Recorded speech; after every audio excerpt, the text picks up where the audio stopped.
Good morning everyone. So today we will discuss the MCQs of 7th August, and for more information you can check our description box. So let's see what are the 10 topics which we are going to cover today.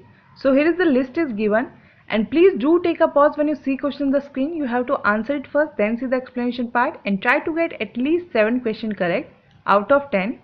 So work hard, be consistent and regularly watch our videos, and let's begin our today's MCQs. So question number 1 is with reference to contempt of court, and the correct option here is A. That means Article 129 grants Supreme Court the power to punish for contempt of itself is correct, and the Supreme Court cannot punish for the contempt of a High Court is incorrect. क्योंकि supreme court के पास power है कि contempt of court के लिए वो सिर्फ ना अपने लिए बल्कि हाई कोर्ट और सबऑर्डिनेट कोर्ट या फिर ट्रिब्यूनल्स के लिए भी पनिश कर सकता है। सो अगर कोई पर्सन पाया जाता है कंटेम्प्ट ऑफ कोर्ट के लिए रिस्पॉन्सिबल, तो सुप्रीम कोर्ट उसके अगेंस्ट एक्शन ले सकता है, चाहे उसने हाई कोर्ट के अगेंस्ट में किया हो या फिर सुप्रीम कोर्ट के अगेंस्ट में। सो जो कंटेम्प्ट ऑफ कोर्ट्स एक्ट है 1971, ये स्टेट करता है कि ये एक तरीके का ऑफेंस है अगर कोई डिसरिस्पेक्ट शो करता है to the dignity and authority of a court. तो ये दो टाइप के हो सकते हैं, civil contempt and criminal contempt. So broadly अगर कोई विलफुली डिसऑबे कर रहा है कोर्ट्स के ऑर्डर को, उसको कहेंगे सिविल कंटेम्प्ट, और अगर कोई स्कैंडलाइज कर रहा है या फिर मलाइन कर रहा है रेपुटेशन ऑफ कोर्ट, तो वो एक तरीके का क्रिमिनल कंटेम्प्ट हो सकता है। सो सुप्रीम कोर्ट और हाई कोर्ट दोनों को कॉन्स्टिट्यूशन ये पावर देता है कि वो पनिश कर सकते हैं फॉर कंटेम्प्ट ऑफ कोर्ट, जो कि 129 है सुप्रीम कोर्ट के लिए और 215 है हाई कोर्ट के लिए। सो आपको ये भी ध्यान रखना है कि ये चीज़ें कॉन्स्टिट्यूशन के अंदर भी लिखी हुई हैं। नाउ बिफोर मूविंग फर्दर, आपका एक डाउट था कि यमुना के अंदर फोम्स क्यों बनते हैं। सो जो मेन उसका रीज़न होता है वो होता है फॉस्फेट, क्योंकि यमुना का जैसे हमने देखा कि उसका नेचुरल फ्लो जैसे वो दिल्ली के अंदर आता है काफ़ी ज़्यादा रेस्ट्रिक्टेड हो जाता है, बहुत सारे डैम्स ऊपर बनाए गए हैं, तो उसका जो पानी है वो लिमिटेड होता है, फिर उसके बाद में डायरेक्ट उसमें डिस्चार्ज होते हैं, वॉशिंग भी उधर ही होती है, कपड़े वगैरह धोने का काम करते हैं, इंडस्ट्रीज अपना डिस्चार्ज करती है, तो जो केमिकल्स जाते हैं तो मोस्टली उसमें फॉस्फेट जो होता है उसकी वजह से वो फॉर्म्स बनते हैं। क्योंकि हमने देखा कि उसके लिए कोई स्पेशल ट्रीटमेंट अभी नहीं है कि उस पॉल्यूटेंट को कम करने के लिए, जैसा हमने अमोनिया के केस में देखा था। तो नेचुरली क्या किया जाता है कि फ्लो उसका बढ़ाने के लिए उसमें वाटर डिस्चार्ज किया जाता है, तो जैसे वो वाटर उसमें डिस्चार्ज करते हैं तो वो एक तरीके का टर्बुलेंस होता है जिसकी वजह से वो फॉर्म्स बनना शुरू होते हैं। तो मेनली इसका रीज़न है फॉस्फेट, ये अमोनिया उसका रीज़न नहीं है। सो आई होप आपका डाउट क्लियर हो गया होगा। Now question number 2 is with reference to smallpox, and the correct option here is A. That means it is a contagious disease caused by the 2 virus variant is correct, and the disease is present in the African and Latin American countries is incorrect, because fortunately world health organization ने certified कर दिया है कि जो global eradication हो चुका है small pox का इन 1980s। सो ये एक तरीके की कंटेंजियस डिजीज़ है जिसके अंदर जो डेथ का रिस्क है वो 30% होता है और हायर रिस्क होता है बेबीज़ के लिए। सो रिपोर्ट्स की अगर देखें तो रिपोर्ट्स के अकॉर्डिंग जो लास्ट डायग्नोस किया गया था स्मॉल पॉक्स के लिए वो था 1971। सो फिलहाल के लिए ग्लोबल इरेडिकेशन माना जाता है स्मॉल पॉक्स का। एंड जो एडवर्ड जेनर हैं उनको माना जाता है इसके अंदर जो डेवलप किया है स्मॉल पॉक्स की वैक्सीन, उसका कंट्रीब्यूशन उनको माना जाता है।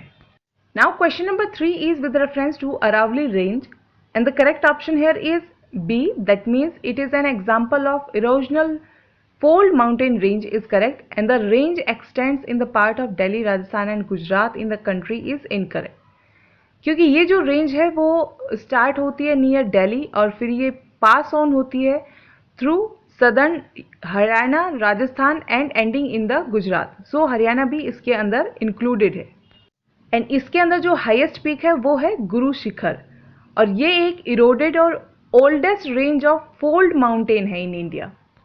नाउ आपके लिए क्वेश्चन ये है कि जो हिमालयाज है वो कौन से टाइप का माउंटेन है, फॉल्ट माउंटेन, ब्लॉक माउंटेन और फोल्ड माउंटेन। इसी तरीके से आपको विंध्या का भी बताना है। Now question number 4 is Vidyarthi Vigyan Manthan recently news is aim to So the correct option here is B, that means identify bright minds with scientific aptitude.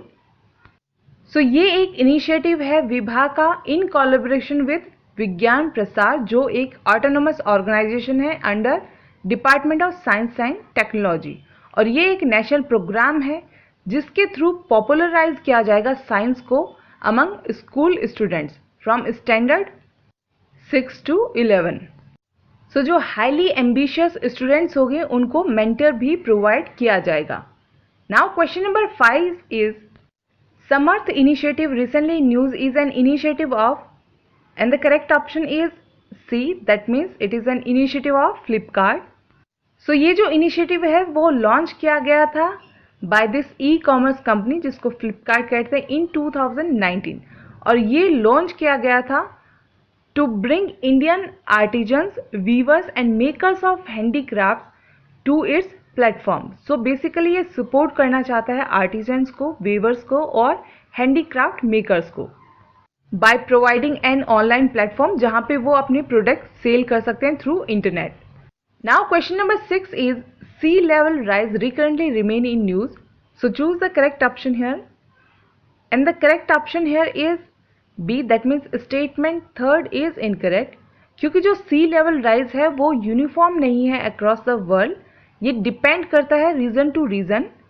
And अभी कुछ रिपोर्ट सामने आई थी जिसमें ये पाया गया है कि अगर ये इसी तरीके से ग्लोबल वार्मिंग रही, क्लाइमेट चेंज रहा, तो जो कोस्टल फ्लडिंग है वो बाय 2100 तक काफ़ी सिग्निफिकेंट उनमें इंक्रीज आ सकता है, और इसी के चलते इंडोनेशिया ने भी रिलोकेट करने का सोचा है अपनी कैपिटल को जकार्ता से ईस्ट कलिमंट प्रोविंस है उस साइड जहां पे लेसर पॉपुलेशन रहती है। Now question number 7 is BeiDou was recently in news, so consider the following statement and choose the incorrect statement here, and the incorrect statement here is statement first, so option will be A, because it is a Chinese version of GPS. So China ने अपना ये जो version है वो 1994 के अंदर initiate किया गया था ताकि वो इंटीग्रेट कर पाए अपने जो एप्लीकेशंस हैं उनको डिफरेंट सेक्टर्स के साथ में। सो जो मेन कंट्रीज़ हैं, कुछ कंट्रीज़ ने अपने बनाए हैं नेविगेशन सिस्टम जीपीएस, जैसे यूएस का जो सिस्टम है उसको जीपीएस कहते हैं, ऐसे ही रशिया के सिस्टम को ग्लोनास कहते हैं, ईयू के सिस्टम को गैलीलियो कहते हैं, और इंडिया ने भी 2-3 साल पहले बनाया था जिसको नाविक कहते हैं, और 1-2 बार क्वेश्चन ऑलरेडी यूपीएससी इस पे पूछ चुका है। सो हो सकता है आपको मैच द फॉलोइंग में आ सकता है, तो पता होना चाहिए कि मेजर कौन से हैं और कौन कंट्री से बिलोंग करते हैं। Now question number 8 is TV import restriction were recently in news, so choose the correct option here, and the correct option here is C, meaning both the given statements are correct. So जो director general of foreign trade हैं उन्होंने ये restrictions impose की हैं। सो ये कोई ban नहीं है, ये एक तरीके की रेस्ट्रिक्शन है, और ये एक मूव है नॉन ड्यूटी एक्शन का, मतलब कि इंडिया ने ड्यूटीज़ को रेज नहीं किया है क्योंकि इन कंट्रीज़ के साथ में हमारे एफटीए साइन हुए हैं। तो ये जो एग्रीमेंट है एफटीए के, वो अलाउ करते हैं इन कंट्रीज़ को कि वो अपने प्रोडक्ट्स जो हैं वो एक्सपोर्ट कर सकते हैं इंडिया के अंदर विद फेवरेबल और zero duty rate.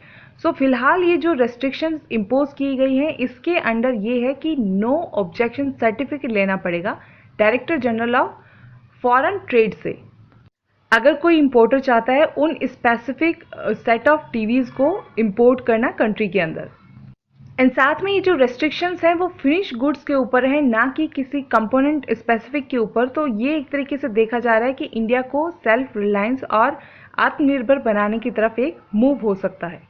Now again question for you, आपको उस ड्यूटी का नाम बताना है जो फिनिश गुड्स के ऊपर नहीं लगती लेकिन रॉ मटेरियल के ऊपर लगती है, और इसी की वजह से काफ़ी इंडस्ट्रीज इंडिया के अंदर डोमेस्टिकली ग्रो नहीं कर पाती। Now question number 9 is which of the following country launch a coastal development project called a giant sea wall और giant Garuda, and the correct option is D, that means Indonesia. So ये एक massive coastal development project है Jakarta के अंदर, just to save the country from the rising sea level. Now question number 10 is Hainan Island is located in which of the following water body? And the correct option is B, that means South China Sea. So जो भी island south China सी के news में हैं उनको locate कीजिए और उनको याद रखिए, क्योंकि साउथ चाइना सी काफ़ी ज़्यादा न्यूज़ में चल रहा है और इम्पोर्टेंट है इस साल के एग्जाम के लिए. So that's all in our today's MCQs. Hope you guys are liking the lecture, and if you want to contact us, these are the details. And please subscribe our channel and press the bell icon to get the latest update of the videos. Also like, comment and share the video, and if you want information regarding UPPSC examination and its test series, you can also contact us. We are always there to help you and to solve your genuine queries. So stay safe, stay healthy, have a nice day, and